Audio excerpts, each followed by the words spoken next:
G-spot got a lot of recognition like 20, 30 years ago. And so what happened was everyone was like, oh, that's the better orgasm. The clitoral orgasm is just, everyone can have that or whatever. But they're all linked into each other. You're listening to Sex with Emily. I'm Dr. Emily, and I'm here to help you prioritize your pleasure and liberate the conversation around sex. The vagina is a beautiful place. But from orgasms to vaginismus, do you know your way around a vagina and how to properly care for it? Whether you want to maximize a vulva owner's pleasure or improve your own vaginal health, this episode is for you. We'll start with the internal clitoral network. I'll talk about how recent our scientific knowledge of the clitoris is. And later, I'll discuss clitoral orgasms versus G-spot orgasms. Which one's stronger and what do they feel like? My listeners also bring me questions about vaginas and sex, like, is a clitoral piercing painful? Will it affect your sexual sensations? And when sex is painful, how can you reclaim your sexuality? All this and more on today's Vagina episode. Intentions with Emily. For each episode, I want to start off by setting an intention for the show, and I encourage you all to do the same. My intention is to help you more deeply understand the vagina so that you can experience more pleasure and connection, whether you've got a vagina yourself or care about someone who does.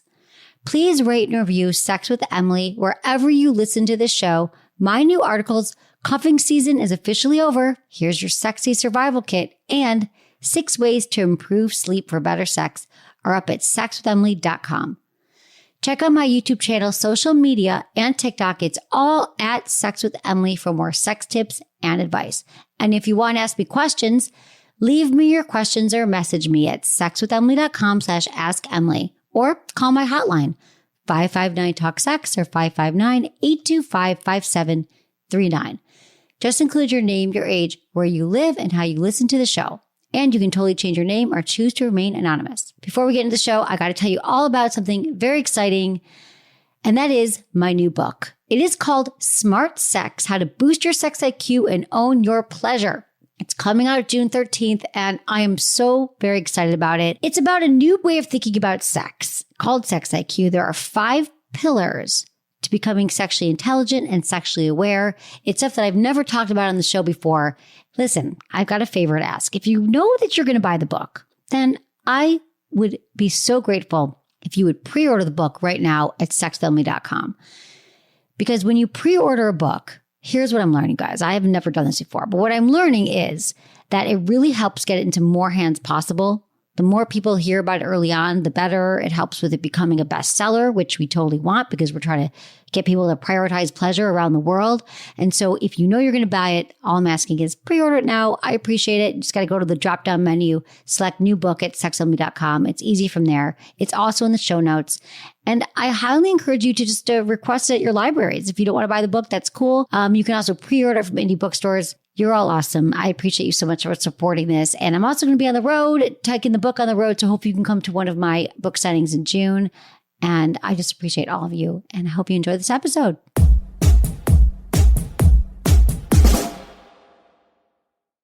By now, you've probably heard my Magic Wand story. It's a brand that's been part of my personal journey for more than 20 years. But no matter how many times I sing Magic Wand's praises, I'll never be able to fully capture the story of this incredible brand. Well, now journalist and author Kate Sloan just completed a limited audio series documenting the history and impact that Magic Wand has created over the last 56 years. It's called Making Magic, and the series chronicles Magic Wand's incredible brand story through interviews with nearly 40 experts, performers, business owners, educators, and fans. So I got a sneak preview of this series, and what I loved is that Kate weaves together snippets from all their interviews into this amazing story arc. She covers Magic Wand's journey from appliance store massager to its legendary influence on culture and sexual independence. And it's all just fascinating. The first episodes of Making Magic are available now at makingmagicseries.com or on all popular podcast platforms. Just search for Making Magic or visit makingmagicseries.com today.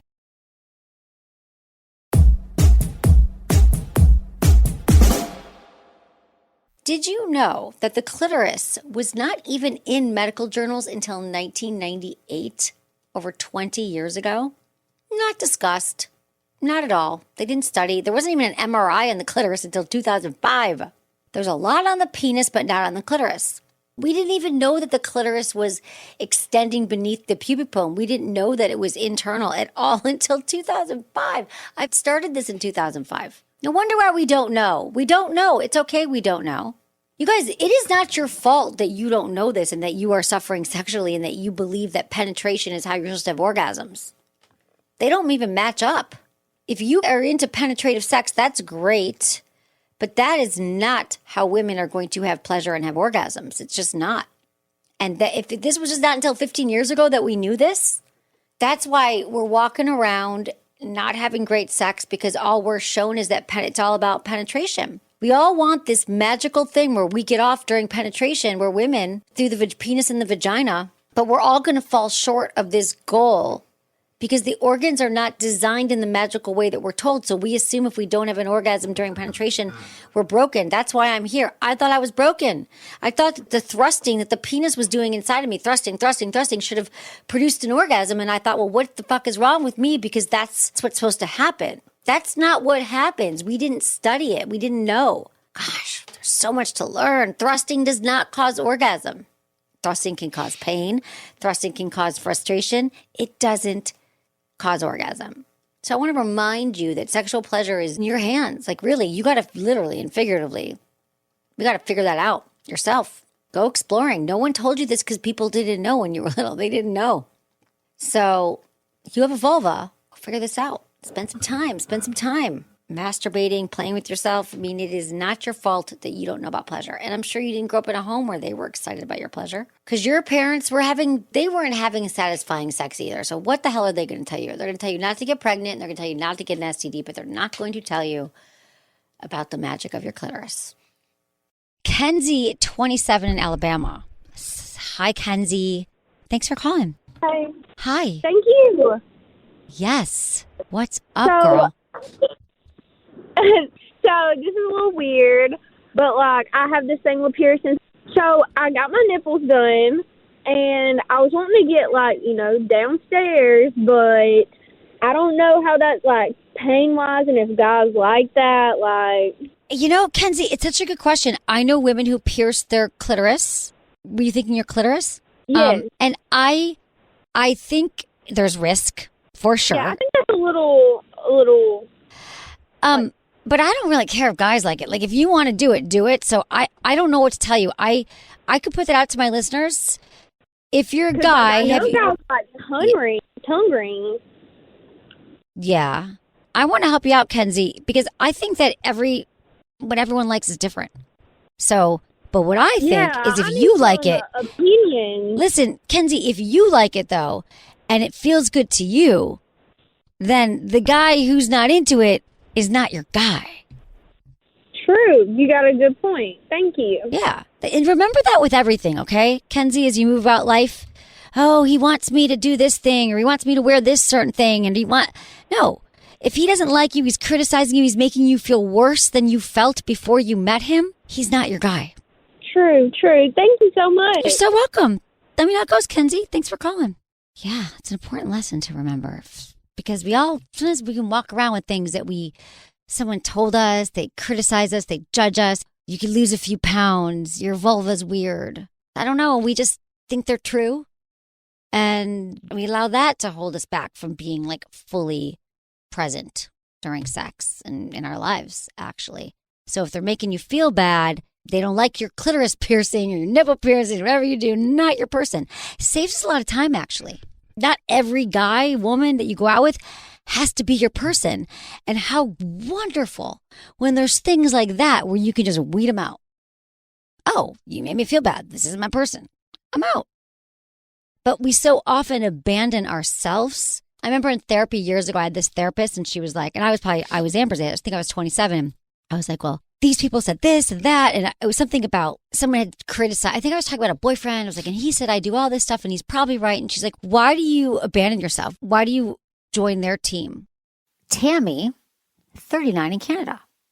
How do I get my vagina to relax in order to have my boyfriend penetrate me for vaginal sex? I'm a virgin and in a committed relationship.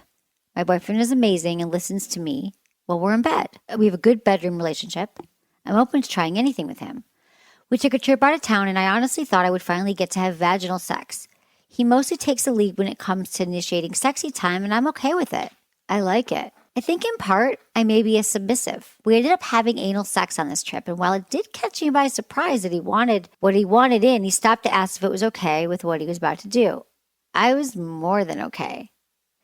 That experience was surreal and hella enjoyable. But I still feel that empty as all I wanted was be able to have his cock in me. I'm considering going to my doctor, but help. I'm asking you first. All right, Tammy, I'm hearing from you that your vagina is not relaxed. You might have something that we call in the vagina business vaginismus. And that is something, or a variation of that women, it's really painful. Vulvodynia is the other name for it, that it's very painful to have penetration. And I'm going to guess that it probably hurts maybe to put a tampon inside you or a finger inside of you. And while the causes for this is different from woman to woman, it can have to do with a trauma. There's a few things. It could have to do with a trauma earlier in life where sex became really scary. Maybe there was a sexual assault and your body just shut down from it. Maybe you even grew up in a stressful household where you were constantly clenching, right? The action of clenching impacts your pelvic floor. And as a result of constantly clenching those muscles, your vagina just literally feels closed up and you can't have any penetration. And a lot of women suffer through this for a lifetime. And one of my best recommendations for you is to go see a pelvic floor physical therapist. So just like you'd go to a physical therapist for your back or your knees, you can go to one for your vagina. And what they do in this physical therapy is they sort of diagnose what is happening in your pelvic floor. And for many women, the great news here is for women who have suffered from this condition, they give you something called dilators. They might do it with you and they might send you home with some. And these dilators kind of look like a dildo and they come in all different shapes. So meaning it's like a long, phallic object. It's a practice of you just sort of put it inside and then you take it home with you and you do exercises where you might only be able to get it in for an inch or, half an inch.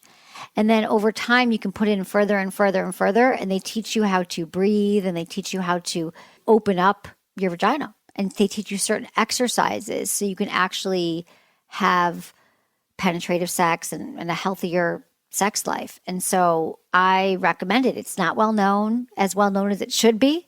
But I do hear a lot of more practitioners going into pelvic floor physical therapy. But your insurance company might have someone. You might be able to call up and see if they have that. You probably could find one in your area. Doctors up until maybe 20 years ago, they just were like, oh, it's trauma, or we don't really know, or it's inexplicable, or it's emotional. And it might be all of those things. If you had emotional trauma, just because your vagina might be open through doing this dilator practice where you are constantly upping the size of the dilator over a few week period, because it only takes a few weeks, which is awesome. The thing is that your vagina you might have been experiencing vaginismus or vulvodynia. Vulvodynia means it's more around the vulva. And when you can't even take penetration in the vulva, which is the exterior part of the vagina, and vaginismus is when the internal hurts.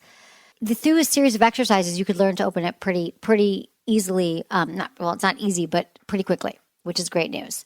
And then if you have had trauma, you should also definitely see a therapist. If you have any kind of sexual trauma, any kind of assault, anything in your life, unfortunately, when you experience something as devastating as a sexual assault or trauma, it doesn't dissipate over time. It actually can exacerbate and get worse over time.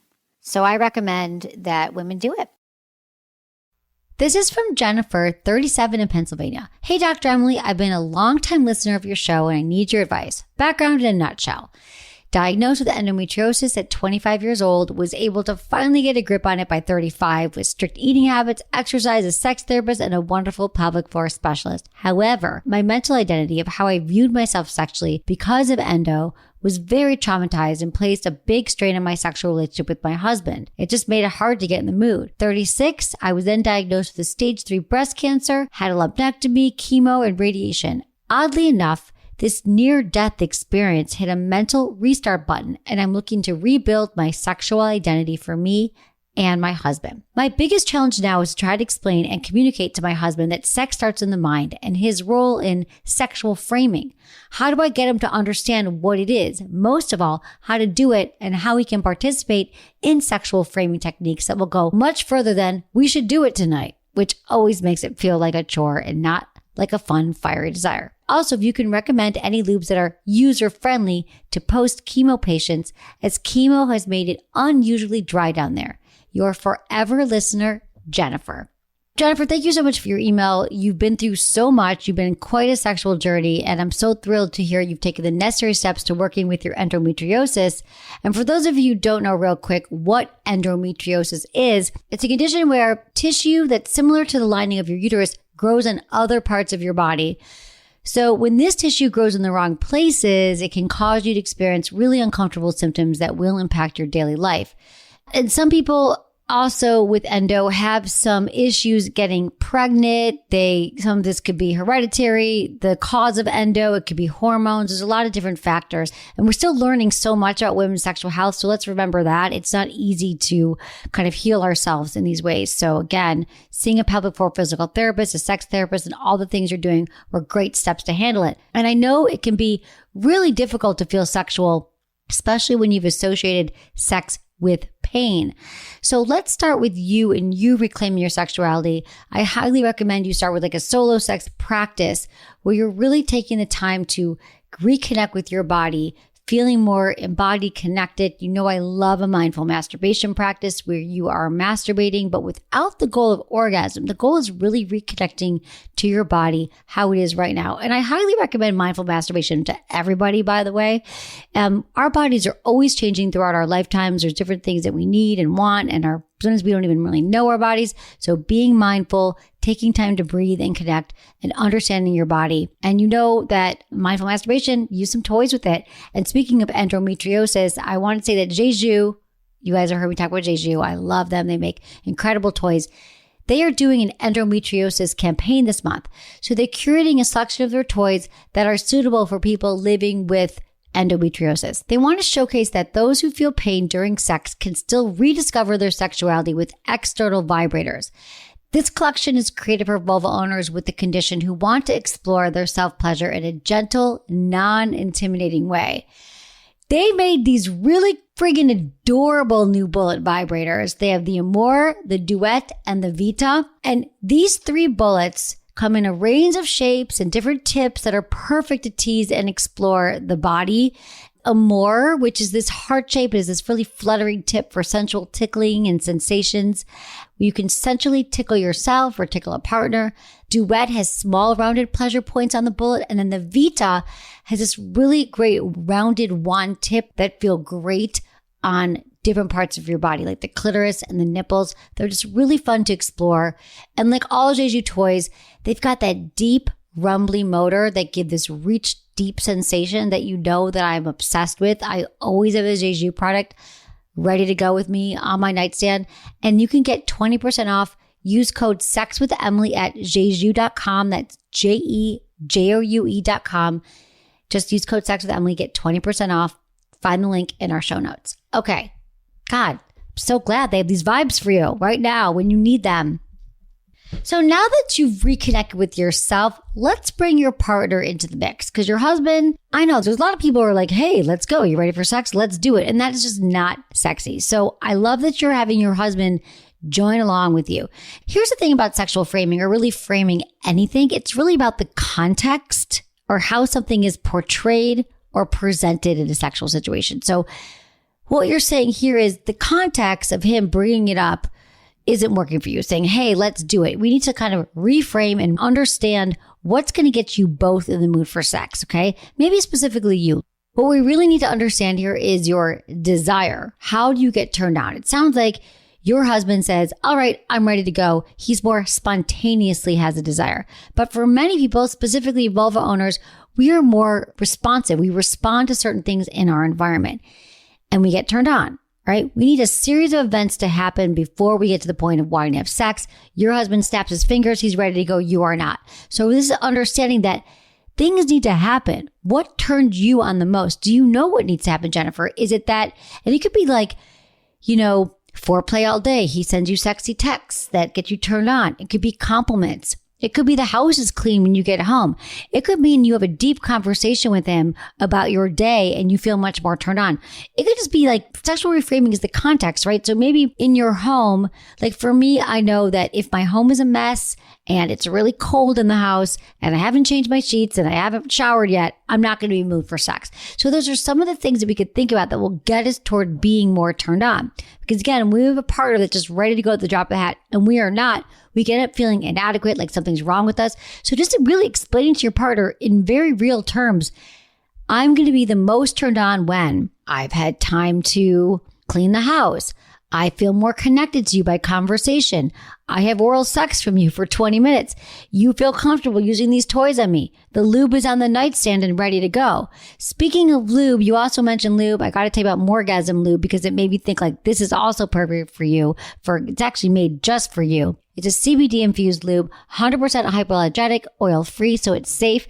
And what I love about Morgasm is it's a 2-in-1, which I haven't heard of anything like this. It's a lubricant and an arousal gel. And it has CBD in it, but it has all natural ingredients in it. It has like L-arginine that increases blood flow and will reduce inflammation and stimulates the body to increase arousal. You can have longer, more intense orgasms. It also works on penis owners, okay? I love a lube that's focusing on penis. So it increases orgasm intensity. It can help you for sure with dryness and pain, discomfort for vulva owners. It increases the arousal for penis owners. And what I love is it's edible. It has a very slight vanilla flavor, but it's almost neutral. It makes it great for oral sex. So here's another deal for you. Get 15% off Morgasm Lube if you use the code Emily at morgasm.com/sex-with-Emily. That's MORGASM.com/sex-with-Emily and just use code Emily to get 15% off. All right, Jennifer, that is a lot of tips for you there. A lot of products, a lot of tips, a lot of conversations. And let me say one more thing. It's not a one-time conversation with your husband. And for anybody, it is an ongoing conversation about sex. A lot of couples listen to my show together and they have told me that over the years, like we binged 10 episodes because the way I talk about sex, it's normalizing sex. It's taking a lot of the shame and it's explaining a lot of concepts that can be harder in one conversation for you just to explain to your partner. So whether you're listening to the show together, you're having conversations with them on a weekly basis about not only what you want, Jennifer, but what your partner always wants. And when you start bringing in some toys and some lubes and you can get rid of all the shame around it, hopefully there isn't any, but it becomes a new activity that you and your partner share together. Like, what'd you think of this toy? What'd you think of that lube? How about this position? How did sending you sexy texts in the middle of the day work? Because you get to kind of hack your sex life together. It's not only up to you, Jennifer, to solve it, but the two of you are in this together. It is a lifetime journey and our bodies change over time. So the more efficiently you talk about sex and the more frequently you talk about sex, the better sex you're going to have and the more connected you're going to feel. All right, Jennifer, thank you so much. Keep taking care of yourself and doing the work. Thank you so much for your question. Stick around because after the break, I'm discussing clitoral versus G-spot orgasms and what to do when your wife no longer wants oral sex after having a baby.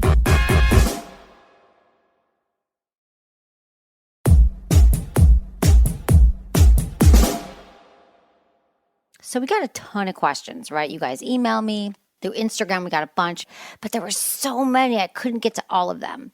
So I'm just going to start with... There's so many good ones, you guys. It's like a kid in a candy store. Okay, here's one. Is clitoral, G-spot, or cervical orgasm same or which is stronger? There's a lot of, I can kind of sum this up. There's a lot of questions in here about, did I have an orgasm? Do I not? Like for vulva owners, for women, they're like, oh, was this a clitoral one? Was it G-spot? I know we label them, right? But a clitoral orgasm was what the majority of women experience through masturbation or penetration, and that's the external part of your vagina. The clitoris is there. It's that little magic spot that has 8,000 nerve endings, and it also extends internally. So sometimes the G-spot, which I like to call the G area, but I don't even really want to call it an area or G anything because it was named by this guy Grafenberg, and he did not have a G-spot. It's named after him, which is just bizarre. But anyway, I wonder if I could start a petition. But it's like an area, and I believe that area is like internal clitoral nerves. So, and for every woman it's different. So I can't tell you which one's stronger because the problem is G-spot got a lot of recognition like 20, 30 years ago. And so what happened was everyone was like, oh, that's the better orgasm. The clitoral orgasm is just, that's just, everyone can have that or whatever. But they're all linked into each other. So just focus on the orgasms you're having and continue to explore your body. Once you have a clitoral orgasm, it can be easier to have a more internal orgasm. So then you could use your fingers or a toy or a penis or whatever you want to, not whatever, but it's an approved item to go inside of you to explore and experiment. Because once you have an external orgasm, the blood starts to flow and circulate inside, and it can be helpful that way to experiment. This is from Susan, 60 in Florida. Hey, Dr. Emily, I'm a postmenopausal woman who can no longer have orgasms through oral sex, as I once used to quite easily. I've never been able to climax through penetration. I can, however, still experience clitoral orgasms with my favorite clit sucker vibrator, but no others. Have I become addicted to just this one apparatus? And if so, can I untrain my clit to react to other types of orgasm-inducing stimulations? Or because I'm postmenopausal, does my clit now simply require an intense and consistent stimulation to get the blood flowing in order to orgasm? My partner and I do incorporate my toy into our lovemaking, but I'm finding it harder and harder to orgasm at all. Even though I am on HRT, hormone replacement therapy, I sometimes wonder, sadly, if my orgasm lifespan has ended, even though vaginal intercourse is still pleasurable. Seeking your advice. Thanks, Dr. Emily. All right, Susan, thanks so much for your question. It is a great one. Because first, let me say this. I want to just normalize the fact that the way we orgasm changes over time. It's going to be different in your 30s than in your 20s, in your 50s. It's different from your 30s and the 60s. It's different than your 40s. It can sometimes change month to month. Our ability to orgasm changes because our pelvic floor is shifting. Our hormones are changing. And there's a lot of different factors that go on. So let me first address this. Does a vibrator numb you? Are you addicted to your vibrator? That's not a thing. That doesn't exist. If you damage nerves, that's a really serious condition, and that really does not happen in most of these times. It simply means that these nerve endings are getting used to, and your body's getting used to orgasming in a very specific way with a very specific vibrator. There is nothing wrong with orgasming every time the same way with a vibrator. Now, if you don't love that it's clit sucking vibrator, you can try another vibrator. That's totally fine too. But I just want to say there is nothing wrong with it. How incredible that you're still able to orgasm. Here's the thing with vibrators. We get so used to them making us feel good, and then we start to think, is this bad? Is this bad that I had an orgasm this way? But listen, the goal is orgasm. Am I right? Let's say your goal is getting to the office every day, and you could get there by riding a bike, you could take the bus, or you could drive. But you know you want to get there the most efficient way. Well, I would say you could take the bus, or you could ride your bike, but driving sometimes is the fastest way to get there, and you still got to work, and you still got your work done. So in this case, you're still going to get your orgasm. So I really don't want us to judge the way we orgasm that it's wrong to use a vibrator. The majority of vulva owners I talk to are mostly using vibrators, so I want to normalize this, because does it feel good? Does it make you feel better having an orgasm? That is great. But let's get into the HRT also, because there's a lot more information there about women on hormonal replacement therapy. Just like a lot of medications, over time, when we use our hormone treatments, it starts to change. Like maybe right now you're only doing estrogen, but you might need to add in some progesterone and testosterone. And it's like a dance, okay? You got to tweak the combination of estrogen, testosterone, and progesterone, because while you might have needed more at one point, you might need less at another point. So hopefully you have a great doctor that can work with you on this, because a lot of times it's great to start with estrogen. So if you're not on estrogen, I highly recommend it. But there's different ways you can take estrogen, because that's the culprit. I would say that that's the most severe hormone that takes a nose drop when we're perimenopausal or postmenopausal, because that sort of affects our ability to orgasm, because we're having the vaginal lining is becoming thinner. It's impacting, blood flow and all these things. For those of you listening who are interested in HRT, by the way, Odella Health is an easy, affordable option. It is a virtual health clinic, and their primary focus is women's sexual health. And it targets women who are postpartum, peri-menopausal, or postmenopausal. They have vaginal estrogen treatments that are 100% safe and effective in treating vaginal dryness, itching, burning, painful sex, and will help you have more enjoyable sex. And anybody, you can call into them, no problem, Susan. They have a free 30-minute virtual consultation with one of Odella's nurse practitioners. They also have sexual health practitioners. They also have sex therapists you can talk to. So just check out Odella Health, everyone. If you've been looking for more information, you want to understand hormone replacement therapy, you are in any of those stages of life, check them out, odellahealth.com/sex with Emily. That's ODELA health.com/sex with Emily. You can get $50 off your first prescription, which is amazing. So Susan, anyway, let me just say this is that I understand this whole like, is there a problem here? But I think that normalizing with your partner and also using your vibrator, but then also like bringing in your hands or the mouth and then bringing the vibrator in, like it's all a dance. And I think the less we get caught up on like, is this wrong? Is this right? Is it the right way? And the more we can practice being mindful and connected to our partner and talking about these things too. Remember, I always say like, talk about this stuff outside the bedroom as well. Cause I'm not sure, Susan, cause we're not talking right now. Like, I don't know if your partner's saying like, why is it only a vibrator? And I feel bad about it. But I'm telling you, once like your partner understands like, I'm still having pleasure, intercourse still feels good, and this is how I'm going to get to the finish. Most partners, are going to be down with it. Sex is still pleasurable without orgasms. I just want to say that. But I know that you want one because who doesn't want one? But again, finding different paths to pleasure is part of the path of being sexual beings, and constantly figuring out how we can troubleshoot along the way, because things are going to change. If you're on medications, you just gave birth, if you are having resentments with your partner and you haven't been feeling very connected lately, all these things are going to affect our ability to be aroused and turned on. So I know it's a lot of information there, but let's keep talking. Let's keep listening. And everyone, I look forward to hearing from you. Thank you for sending me all your questions. All right, Susan, thank you so much for your question. I appreciate you, and I hope this helps. Let's talk to Megan, 23, in California. Hi, Megan. What's going on? Thanks for calling. So I have a issue with chronic yeast infections, and I just recently had bacterial vaginosis, which was a horrific experience. Oof, yeah. And the doctor hasn't really, I've been like, what can I do to kind of alleviate this issue? And they haven't really given me a straight answer. And it's to the point where like I'm getting these yeast infections and I'm like, out of commission for at least 2 weeks of the month. I get them so often. I usually get them because of sex, it seems like. And it's getting to a point where it's like making me dread having sex because I'm terrified that I'm going to get a yeast infection from it. So I was just seeing if you had any advice on how I can help try and combat that.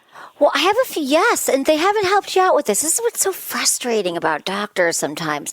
So tell me, are you with one? I have a few questions for you to help me, so I can help. Are you with one partner right now, or what's your sexual activity like these days? Yes, just one male partner. Okay, and so you're not using condoms, right? No. So is he coming inside of you and then you get a yeast infection? He is not. He doesn't want to. I don't want him to. So that's not an issue. I had asked about probiotics, and this pharmacy student told me that I should probably have better hygiene, which made me laugh because he obviously has no clue how yeast infections work. But well, they do. He is saying that you're supposed to pee after sex every time, pee before and after. Right. That's probably what he meant. And yes, it can be. Right. So yeast infections are caused by many things. You probably, I'm sure you've researched this ad nauseum, but like if we leave our yoga workout pants on for too long, or we sweat a lot more, tight pants and all those things, but it doesn't seem like that's what it is. I'm glad you're going to get another opinion. I mean, it could be something hormonal. I mean, gosh, our hormones are responsible for so many things. Now, there was a study that came out that said that, here's a few theories, that it can actually be your partner. You know how they always like, women, it's your fault, but it's true that boyfriend can be a part of chronic yeast infections. Does he ever have any itchiness on his penis? Not that he tells me about. Okay, I mean, there was something open about that kind of stuff. Okay, but sometimes it can have to do with them, and it's not about us. It can be part of his bacteria that could be just swapping back and forth. Now, some things say that it could be your DNA. There's like some genetic mutations that make some women more susceptible to yeast infections. And so there was a study that was done on that. There was like a genetic link. I don't know how common that is. I'm just giving you all of the things because it can be your boyfriend. It can be, are you using any lubricants or anything during sex? We do have a lube that we use every once in a while, but not every time. Okay. I actually got the BV after using the lube that we had purchased. It's not bad lube. I don't know what the issue was with that. Huh. Talk to your doctor. Are you going back to your gynecologist right now? Yeah. Okay. I think that there's been a lot of new studies that have shown that it's other things than we believe. So the fact that he said to you, just your hygiene, there is more than that. So if it's chronic, right. I mean, are you taking probiotics at all? Because that does help. I am not taking probiotics. That was what I had asked the pharmacist if that would help, and he told me that there was no study that proved that probiotics did anything. I think they do. In fact, I take a probiotic every day. Of all the supplements, they say that a probiotic, they say magnesium is helpful, vitamin D, like fish oil. And did you ever have any antibiotics for a while? Were you taking antibiotics? Like, do you think your immune system could be compromised? I have only taken antibiotics a handful of times in my life, and I've never actually had an issue with getting a yeast infection from taking the antibiotics. This is what I think. It could be high estrogen levels because sometimes when you have a lot of estrogen in your body, that could also put you at risk for yeast infection. So you might have excess estrogen. I think that could be it. Yeast really can love that if you have too much estrogen. That could be a part of it. And also having sex and a weakened immune system. But I think it's great that you're going to get your test. You could also get a hormone test. You could get tested and see what's going on. But I think that you're doing all the things. I think a probiotic is always helpful to take. I would try that. Okay. I would see what your doctor says. So let's do that and see what happens. I mean, I think you already know wearing underwear that's not too tight and all the things. Okay, keep me posted, Megan. Thanks for calling. I appreciate you. Let's talk to Angel, 30 in New Jersey. Hi, Angel. Hi, thank you for taking my call. Of course. I'm just calling because I just had a question. My fiance, when we first got together, there was no real problem when it came down to me going down on her having oral sex. But what would end up happening is in the last few years, she's just been very self-conscious, whether it's she just worries, I don't know if it had something to do with maybe after she had my son, maybe she's just a little bit more uncomfortable now, but it's hard to bring that conversation up and be able to talk about it in a way where we can try to figure it out because she does want to, but she just feels uncomfortable doing it. Okay. So, Angel, you're saying, and it's hard to hear, I don't know if your window's down or you're on speaker, but it's a little bit hard to hear a little bit. The connection's not great, but Angel, if I can understand what you're saying is that she had a baby. You've been together for a while. When you were together, early on she liked oral sex a lot, and then she had a baby, and ever since she had the baby, what you believe it's about is that she doesn't really want oral because she's self-conscious. Did I get that? Correct. Okay, so Angel, I'm curious. Have you ever talked to her about it? Have you ever said, "Hey, I noticed that this feels like it's really uncomfortable for you"? Anything, tell me more about that. Have you ever brought it up? I do try to bring it up. It's just one of those things that I just feel that she doesn't want to have the conversation with me. I guess it's embarrassing for her, which I understand, and I don't try to bring it up too often just because of the worry. I don't want to make her feel uncomfortable. But I do know that it's something that I kind of did enjoy doing when we were together, and it's something that she did enjoy, and it seems like it's just not there anymore. Okay. When did she have the baby? It's been 5 years. Okay, got it. So, Angel, here's what I would recommend for you. The first thing is talking to her about it outside the bedroom. So when you guys are on date night, hopefully you're still making time for each other with a 5-year-old, and you just say, I realize that we've never really talked about our sex life outside the bedroom, and we're not right. We always think I'm in the bedroom, I should talk about it. But it's, we don't realize this, but we don't want to hear about it when we're aroused or we're turned on, or the last time she said to you, "Get away, I don't want you to go down on me."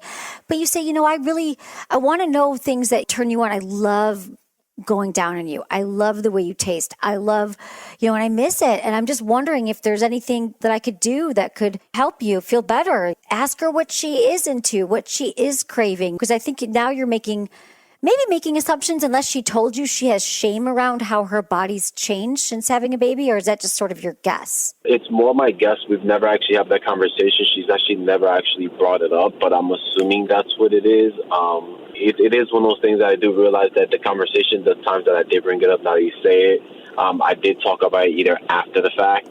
Yeah. So maybe if I do bring it up in other times, it probably might go a little bit easier.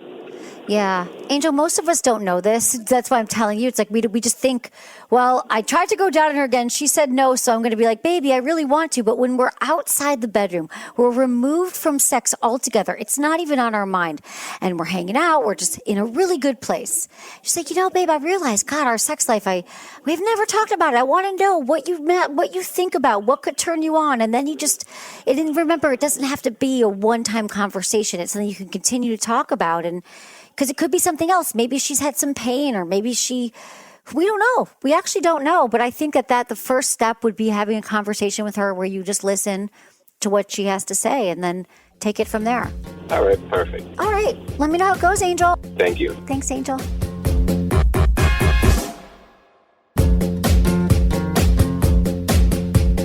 That's it for today's episode. See you on Tuesday. Thanks for listening to Sex with Emily. Be sure to like, subscribe, and give us a review wherever you listen to the podcast, and share this with a friend or partner. You can find me on YouTube, Instagram, Facebook, and Twitter at Sex with Emily. Oh, I've been told I give really good email. So sign up at sexwithemily.com. And while you're there, check out my free guides and articles for more ways to prioritize your pleasure.